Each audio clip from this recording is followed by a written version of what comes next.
What's up, everybody? It's Roger and James here from the DisKingdom Podcast. In this episode, we're going to be talking about Disney, Fox, and Comcast, all the shenanigans of last week where basically Comcast put in a higher bid for Fox. I think it was like 65 point something billion dollars. And then that kind of set the catapult, and Disney didn't respond straight away. But Fox is due to have a big meeting in July to basically have a vote on who they go with. Disney then came back with a counter offer of something like 70 odd billion, which is they upped it by about 20 billion, basically throwed some cash in, because before it was all stock and Comcast was all cash, and now Disney have offered a bit more, obviously trumping the Comcast bid. There was also a lot of speculation before that Comcast was stretching themselves a little bit too far to try and get that anyway. So it's unknown if Comcast are going to come into this a little bit more. But Disney are back kind of in the drive, and Fox have already said that's the preferred bid. That's the one that they're recommending that people vote for. And hopefully in a couple of weeks, we might actually get all this kind of set, and it's been going around. I mean, Comcast have been floating this concept that they were bidding, and they've been messing about with Sky over here in the UK, trying to get their hands on that. It's gone through different regulatory processes, and that's all been given a go-ahead. I know the British government's given their, and that's all that matters. We don't worry about yours. And then from that, it's sort of, it's kind of lots of stuff going on with this bid at the minute. Yeah, there's a lot going on and a lot of money, just money that doesn't even make sense, really, getting thrown around there. I do need to toss this out right at the beginning, though. Comcast is the parent company for the one that I work for. Yes. Having said that, I have absolutely no insider knowledge on this. I have no idea any of the boardroom stuff. So, yeah, there is that, but I want to make sure people know that for whatever reason. Having said that, this is purely speculation. It would not surprise me in the slightest if there were actually some kind of backroom deals going on between Comcast and Disney, because both companies want something different out of this. I mean, there's a little bit of overlap, obviously, that in channels and stuff, but Disney's primarily concerned with the content. Obviously, they would like to have the Sky channels, but they want the licenses. They want to expand the Disney licenses to include other popular franchises, basically just getting a whole bunch of new Star Wars stuff just right up front, figuratively, not literally, obviously. And Comcast is more in it for domination of the television market, the media market. So again, pure speculation, but I would not be surprised at all if we find out a couple of months from now that kind of some negotiations are done, and Comcast says, all right, we'll take these portions, Disney takes those portions, and they go their separate ways. Yeah, I mean, it was like, to me, that thing of this, this whole bid stuff can go around. I still think Disney are going to grab it because I think they want it a little bit more, and they think they've got a little bit more money behind them. As we're getting closer to this, I think once they're like 70 billion, it's like, if they go any higher, all I want to do is just kind of like do this, and $1 billion. It's just 100 billion. It's like, it's not like getting far off that. And it was just like, 70 odd billion. I mean, this is just like crazy numbers being thrown around. The only other thing I did think of, Comcast have done a very good job of just making Disney spend another 20 billion for just literally just throwing their hat in the ring. Almost that kind of thing of like, we're going to make you spend a little bit more. And it's like, that's 20 billion less that they can spend on something else to go against Comcast. So I even kind of looking at it, well, actually from Comcast, but it's almost like putting a higher offer on like eBay just to kind of get, because you're not going to win it, but you just want the other person to pay a bit more for it. A bit of spite. Yeah. I agree that there's probably an aspect of that, but this is also kind of what led me to think that maybe the intention, at least maybe from Comcast side, is to go, we can keep raising these numbers here. We know you'll win eventually, but how about rather than paying stupid amounts of money, why don't we kind of cut a deal here? So that was my thinking on that. But of course, both of these companies could both be like, you know what, I'm just going to drop $120 billion on this and we'll make the money back over 5, 10, 20, however many years kind of thing. So yeah, I mean, it is a lot of money. I mean, there's a lot of speculation going around with it. It does make me laugh of constantly seeing, like, the Avengers and X-Men kind of being tossed around as like the main thing that's going to benefit from this, and it's like, this is so much more than that's literally like the tiniest thing. There's so much more involved in this bid and what it could mean than just the X-Men joining the MCU. You know, that's that's probably the most visually thing that we could see straight away. But so many franchises that could be rebooted, relaunched, just a back catalogue just going on their own streaming service. That's a lot. Sky seems to be making up at least a third or a quarter of the entire bid itself.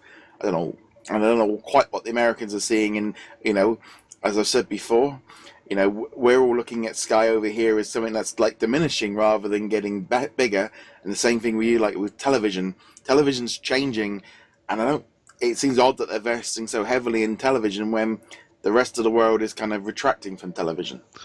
I don't think it's necessarily the television itself. I think it's the infrastructure. Yeah. Because anything that's used to produce television can be used similarly to produce internet series, Hulu series, Disney Now, whatever their web app is called.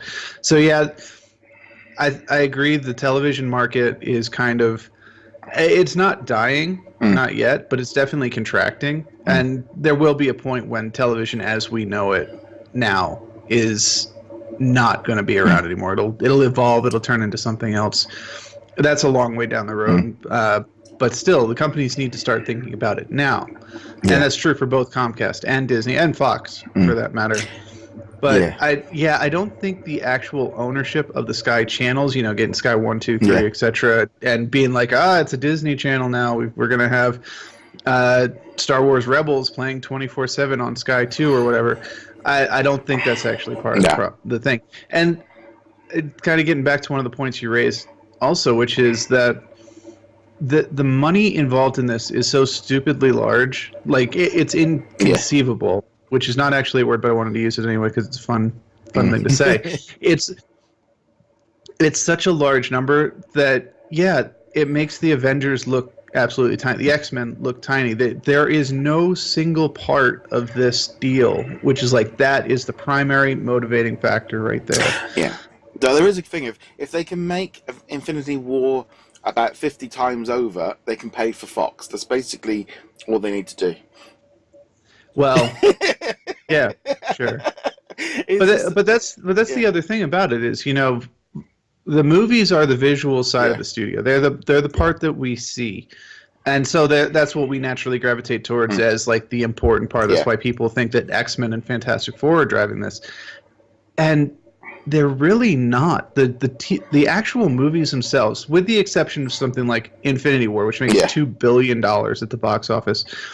The amount of money that is made on individual films, just the films itself, as far as these companies are concerned, is completely marginal. Yeah. It's the kind of thing that can get lost in a rounding error. Yeah. That's how small we're talking about.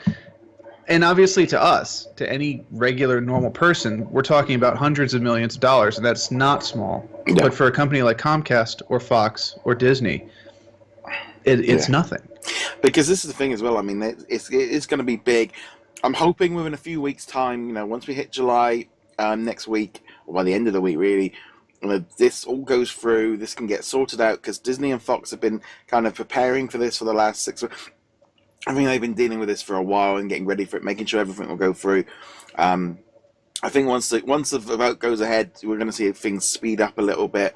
And I think next year is when we're really going to see it. So we'll talk about that in a few weeks' time when it goes through. Whether or not Comcast come back with another offer, I still think Disney are going to be able to counter it, and they've got a little bit more scope to do it, because there was a lot of talk beforehand that even that $65 billion from Comcast was stretching the company a little bit too far. Yeah, it probably was. I mean, again, I don't even know these numbers. I don't know what Comcast can reasonably afford, but oh man, I can't imagine that they've got too much more than that. But then on the other hand, you know, I know what I get paid, and it's like, why aren't you increasing our paychecks a little bit over here, guys? Well, I mean, this is the big thing. Is what did actually gets me is when you've got like Disney are in, like, basically in court and in negotiations at both Disney World and Disneyland about paying minimum wage of $15 an hour to their staff at the cast members and stuff, and then $15 is not minimum wage. Well, that's what they want. They want to get the money up to that money, and then you see these kind of numbers being thrown around, and then you see the bonuses and stuff. It's very, very difficult to be sitting there going, yeah, you haven't got enough money for this, And oh, by the way, Infinity War made $2 billion, but it's that thing of you are. It's that kind of counter argument. You can't be spending loads of money and taking loads of money, and then people eat in poverty. It doesn't look good. No, but then again, we're also not executives of major corporations that don't get to be like, I wrote my check wrong and oops, that's $3 million that got spent by accident kind of thing. Yeah. The perception of scale is just so massive, and it's weird. And that's not in defense of any of these companies, because Lord knows that all of them could certainly stand to pay their techs better, their Disney park attendance, Universal park attendance, etc. Fox doesn't have a park, but Well, they were starting to build one. I think out in Saudi Arabia, there was a 21st Century Fox park being built, and actually out in Sydney, Australia, they have like a touring area to be able to go around and where they film a load of bits and pieces and stuff. So they were kind of, and apparently all work is stopped on the theme park development because I would expect so. Yeah, Saudi Arabia, they're kind of trying to build up their infrastructure for when people aren't using fuel the same, and there's a lot of stuff going on. I mean, I think just the franchise rights, there's so much going on with this. I mean, and I know we're going to have to go into this a lot more detail when the actual thing gets finalized. But whether or not we see another bidding furry in the next couple of weeks before it, we could do. It wouldn't surprise me. I mean, I was very surprised when Comcast actually just threw the hat in the ring with they were making quite aggressive moves on Sky over here, offering a lot more than Disney, and then they went the full hog, because basically they were waiting for that Time Warner AOL kind of merger as well that did get the go ahead. The trouble is, again, I can almost see these big companies are going, if they don't get bigger, they're going to get swamped out by somebody bigger. They just want to make sure that they are the biggest shark in the pond. I mean, that is the way capitalism ultimately works, is you want to be the biggest fish in the pond because then you get to set all the rules. Whether or not that's a good thing is something for economists with far more experience in these matters to debate than us. But I'll end at least my opinion on it going back to the original, which is I think more than likely Comcast's game in this is to try to force Disney to the negotiating table with them, where they will split Fox up between them. But we'll see what happens. So we're going to be keeping an eye on this, obviously, in the next couple of weeks. We'll see what happens when the vote comes through, and then once the votes happen and we know what's going on, we're going to be. I mean, Fox is just going to be just becoming a bigger and bigger part, especially if it does get purchased by Disney. It's going to be another massive influx of new content for us. We've already been dipping our toe in bits and pieces, but once it's part of it, it's all going to change. But I'd love to know your thoughts on the bidding wars and what's going on with Comcast and Fox and 21st Century Fox. I'd love to know your thoughts. Go check us out over at DisKingdom.com. Like, subscribe, follow on whichever platform you're watching, listening, on social media, etc. James, where can they find you? Find me heroiclegacy.com. On that note, guys, thank you very much for joining us. We'll be back soon. Laters.